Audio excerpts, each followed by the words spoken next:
गांव का नाम पितौछिया समस्तीपुर जिले का एक बेहद साधारण गांव, जहां जीवन रोज एक संघर्ष था। वहीं एक बच्चा पैदा हुआ। गौर करने लायक नहीं था उसका जन्म, क्योंकि न घर में दौलत थी न जाति ऊंची।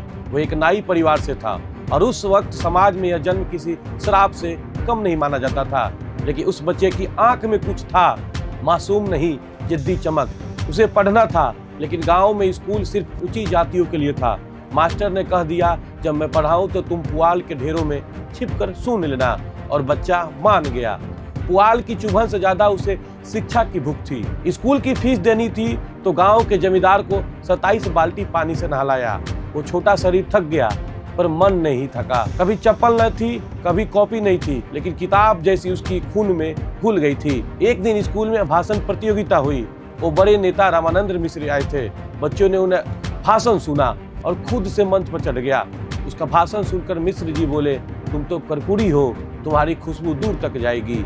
समय बीतता गया, वही बच्चा बड़ा हुआ, लड़ा, पढ़ा, और जब भारत ने भारत छोड़ो का नारा लगाया तो वो भी सड़कों पर उतर आया। जेल गया, मार खाई, लेकिन आत्मा जो चिंगारी थी वो अभी भी भभक रही थी। सत्ता उसके पीछे आई, पर उसने कभी भी सत्ता को सिर पर नहीं चढ़ाया। जब पहली बार विधायक बना तो लोग बोले, अब तो जिंदगी बदल जाएगी।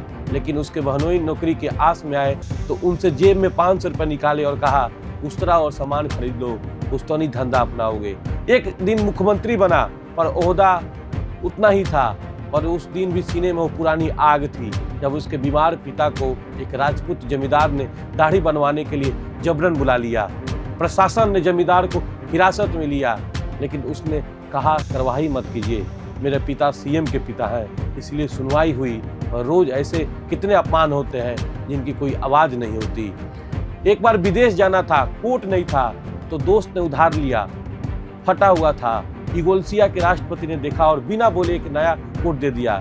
लेकिन उस फटे कोट में जो आत्मा थी वो किसी राशि पोशाक से कम न थी। जब बिहार के शिक्षा मंत्री बने तो सबसे पहले अंग्रेजी में वैकल्पिक बना दिया। लोगों ने मजाक उड़ाया कि कर्पूरी डिवीजन लाए हो क्या, लेकिन उसने कहा, राष्ट्रपति का बेटा हो या चपरासी का, दोनों को बराबर का पढ़ाई का हक मिलना चाहिए। मुख्यमंत्री बनते ही उसने पिछड़ों को आरक्षण दिया, नौकरी में, शिक्षा में, पहचान में। यही कर्पूरी फॉर्मूला आगे चलकर मंडल आयोग की नींव बना।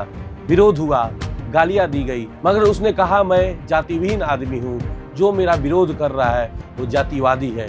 एक दिन अखबार में खबर पढ़ी कि मरे हुए कुछ गरीबों की लाशें अंतिम संस्कार के बिना ईंट भट्टों में डाल दी गई। वो अखबार दफ्तर पहुंचा और आदेश दिया, हर इंसान के मौत के बाद सम्मान मिलना चाहिए, चाहे उसका जीवन कितना भी कठिन क्यों न रहा हो।